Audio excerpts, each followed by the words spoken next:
नमस्कार दोस्तों, मैं अंशी पांडे आप सभी का अपने चैनल अंशी बे में स्वागत करती हूँ।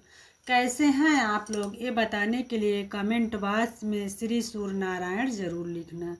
और हम रविवार के व्रत से संबंधित बहुत सारी महत्वपूर्ण बातें इसमें हम जानेंगे और साथ में हम कथा का भी श्रवण करेंगे। आप बने रहिए मेरे चैनल अंशी बे में। यदि चैनल पसंद आता है, यदि वीडियो पसंद आता है तो चैनल को लाइक और सब्सक्राइब पक्का कर देना। चलो अब हम रविवार के व्रत की विधि जान ले, कैसे हमको पूजा करना है। रविवार के व्रत में नमक का भोजन तथा तेल और दूसरे किसी प्रकार का तामसिक भोजन निषेध है। रविवार के व्रत में पारण फलाहार करने वाले को उचित है कि सूर्य का प्रकाश रहते ही भोजन कर ले।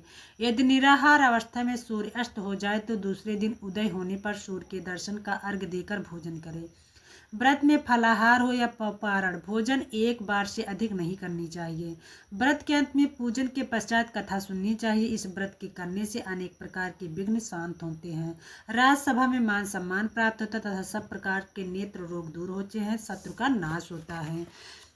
आप जिस दिन सूर्यदेव का जो व्रत रख रहे हैं, स्नान इत्यादि करके सूर्यदेव को अर्घ्य दे के, और अर्घ्य में क्या देना है आपको बता दें। लाल फूल रहेगा, रोली रहेगा, उसमें डाल लेना, अक्षत डाल लेना, उसमें थोड़ा सा गुड़ डाल लेना। यही डाल के सूर्य भगवान को अर्घ्य देंगे। और अगियार गुड़ और घी का छोटी सी जो हवन आग में करते हैं अगियार, उसको हम करके उसके बाद पूजा स्थल पे आते हैं। सूर्यदेव की फोटो है तो हाँ, हम पूजा करते हैं। पूजन करने के बाद हम सूर्य चालीसा पढ़ते हैं, आरती करते हैं, कथा का श्रवण करते हैं, क्योंकि कोई भी व्रत जो है बिना कथा के अधूरा होता है। चलो अब हम एक बार बोलते हैं सूर्यदेव भगवान की जय। चलो अब हम कथा शुरू करते हैं। एक वृद्धा स्त्री थी। प्रति रविवार को प्रातःकाल उठकर स्नान करके गोबर से घर को लीपा करती थी और फिर भोजन बनाकर भगवान को भोग लगाकर आप भोजन किया करती थी। ऐसा करने से उसके घर में किसी प्रकार का कोई विघ्न या कष्ट नहीं होता था। इस प्रकार कुछ दिन व्यतीत हो जाने पर उसकी एक पड़ोसन, जिसकी गऊ का गोबर वह लाया करती थी, विचार करने लगी कि यह बुढ़िया सदैव मेरी गऊ का गोबर उठा ले जाती है, इसीलिए अपनी गौ को घर के अंदर बांधने लगी। इस कारण बुढ़िया को गोबर न मिलने से और रविवार के दिन घर को न लीप सकी। तब उसने न भोजन बनाया, न भगवान को भोग लगा सकी, और न उसने आप ही भोजन किया, खुद ही भोजन नहीं की। इस प्रकार उसको अनशन व्रत लिए ही रात्रि हो गई और भूखी प्यासी सो गई। रात्र में भगवान ने उसको स्वप्न दिया और भोजन बनाने तथा भोग न लगाने का कारण पूछा। बुढ़िया ने गोबर न मिलने का वृत्तांत सुनाया। तब भगवान ने कहा, बुढ़िया माता, हम तुमको ऐसी गौ देते हैं जिससे सब कामनाएं पूर्ण होती है, क्योंकि तुम सदैव रविवार को गौ के गोबर से लीपकर भोजन बनाकर मेरा भोग लगाकर स्वयं ग्रहण करती थी। इससे मैं प्रसन्न होकर तुम्हारा यह वरदान देता हूँ, क्योंकि ऐसा करने से मैं अत्यंत प्रसन्न हूँ। निर्धन को धन, बाझ स्त्री को पुत्र और दुखियों के दुखों को दूर करता हूँ तथा अंत समय में मुक्ति प्रदान करता हूँ। जब बुढ़िया की आंखें खुली तो वह क्या देखती है कि आंगन में एक अति सुंदर गऊ और बछड़ा बंधे हुए हैं। वह गऊ और बछड़े को देखकर अत्यंत प्रसन्न हुई और उसका घर के बाहर बांध लिया और उसे चारा डाल दिया। जब उसकी पड़ोसी ने बुढ़िया माता के घर के बाहर एक अति सुंदर गऊ और बछड़े को देखा तो ईर्ष्या के वश होकर उसका हृदय जल उठा। और जब उसने देखा कि गऊ ने सोने का गोबर किया है तो वह उस गऊ का गोबर उठा ले आई और अपनी गऊ का गोबर उसकी जगह पर रख गई। अब वह प्रतिदिन ऐसा ही करती रही और भोली भाली बेचारी बुढ़िया माई को इसकी कुछ खबर नहीं लगने दी। तब अंतर्यामी भगवान ने सोचा कि चालाक पड़ोसिन के कर्म से बुढ़िया माई ठगी जा रही है, तो भगवान ने शाम काल के समय अपनी माया से बड़ी जोर की आंधी चला दी। इससे बुढ़िया माता ने आंधी के भय से अपने गऊ को घर के अंदर बांध दिया। प्रातःकाल उठकर जब बुढ़िया ने देखा कि गऊ ने सोने का गोबर किया है तो उसके आनंद और आश्चर्य की सीमा न रही।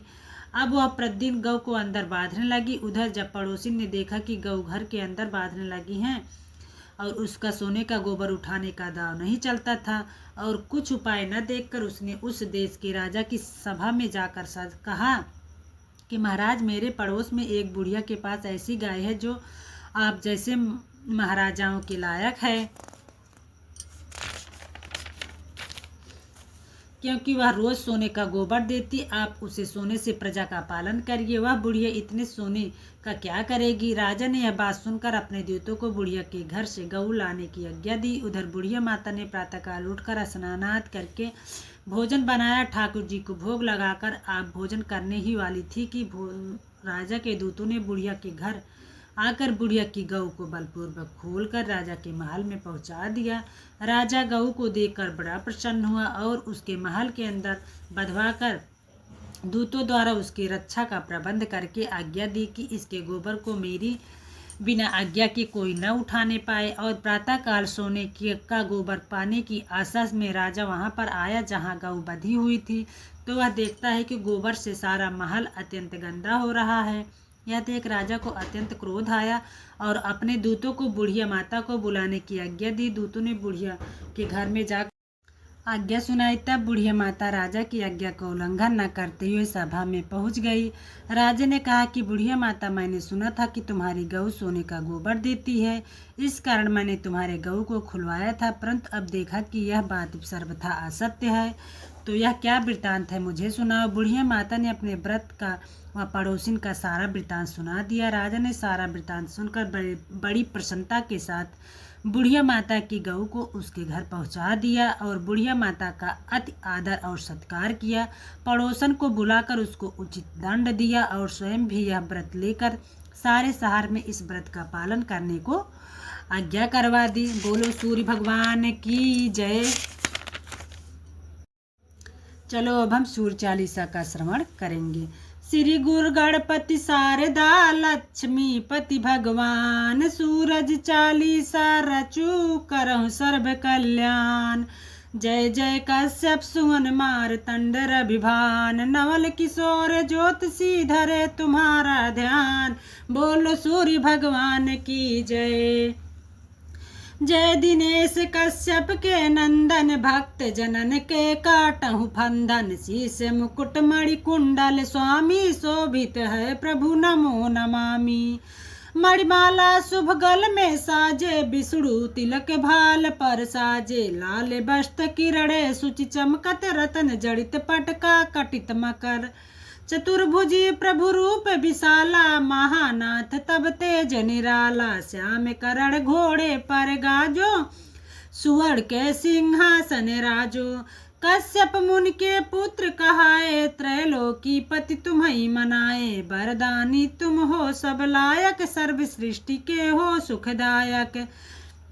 शस्त्रा कितने भक्ति कीनी, हो प्रसन्न तुम मणिदीनी। उमा रमा सीता पति धावत, ब्रह्मा विष्णु महेश मनावत। शेष शारदा गुण को गामय, नाथ आपका पार न पावै। सब सूर्य यश वर्णत मुख गाई, अंधकार भय से भग जाई। नभ मंडल में लिया निवासा, सर्व जगत में करहु प्रकाशा। सूर्य भास्कर भानु प्रभाकर, दिन कर रवि आदित्य दिवाकर। नमो नमो सवितादि दिनेशा, सरहु कारज नाथ हमेशा। खग मारिच माली पारायण, यज्ञ मित्र जय जय नारायण। जो जन ध्यान तुम्हारा उधरते, अंत समय भा पार उतरते। नाथ दास की रक्षा की जय, कष्ट भक्त के सब हर ली जय। तमेश्वर नाम जग विख्याता, बार पार प्रभु तुम्हें मनाता। मारतंड तुम्हारे गुण गामो, चरण कमल पद शीस नवामो। महाप्रकाश तेज की छाया, फैल रही सब जग में माया। अरुणोदय है नाग तुम्हारा, जप तप करत सकल संसारा। प्रभु सवितादित्य भक्त हितकारी, जय दिनेश देव कष्ट निवारी। आदित्यादि करहु शुभ दृष्टि, पूजत नाथ तुम्हें सब सृष्टि। जय जय जय तेजस्वी नाथा, दास चरण में नाम माथा। लील अपरंपार तुम्हारी, निस दिन ध्यान करत नर नारी। प्रथम नवग्रहों में पद पाया, चारों वेदन यश मुख गाया। प्रात होत जन दर्शन पावै, धूप दीप जल सभय चढ़ावै। देव दनुज ऋषि मुनि सब जानत, तिनहु लोक आपको मनावत। गेहूं धानु हेम गुड़ चीन्हा, चंदन रक्त राम को लीना। लाल वस्त्र माणिक्य मुदामी, इसी दान से खुश हो स्वामी। तीन त्रिया तुम्हारी जग जारी, संज्ञा छाया बड़वा प्यारी। दो सुत प्रगटे आज्ञाकारी, शनिदेव अयम बलधारी। युगल सुता है नाथ तुम्हारी, यमुना कालिंदी सुकुमारी। ज्येष्ठ पुत्र शनिदेव कहावै, दुष्टों से सब ही थर्रावै। यमलग सुत जब कुकुम सुनावै, प्राण दूत आतुर हर लावै। यमुना पुत्री बड़ी कहाई, सुसने महिमा जग में पाई। कालिंदी ले आज्ञा धाई, ताको पति मिले दे दुराई। रही सर्वथा यमुना क्वारी, जो पापों को ना संहारी। यह सतबार पाठ को फेरे, काटै सकष्ट सुख निस्दीन घेरो। नवल किशोर रवि के दासा, नगर लखनऊ करई निवासा।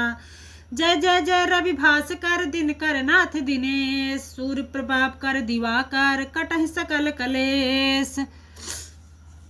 चलो अब हम सूर्यदेव की आरती कर लेते हैं। नमो भास्कर विश्वपालम दयालम, नमो मार्तंडम नमामि कृपालम। नमो अर्क पूषम तपन चित्र भानु, नमो हे दिनेश तिमिर हर प्रकाशन। नमो विघ्न हर्ता, नमो विश्वतारण, नमो रक्त चंदन दीपयनाथम भालम। नमो धूमिमा स्वामी प्रभाकर दिवाकर, नमो रवि विमोचन विकर्तन विलासम।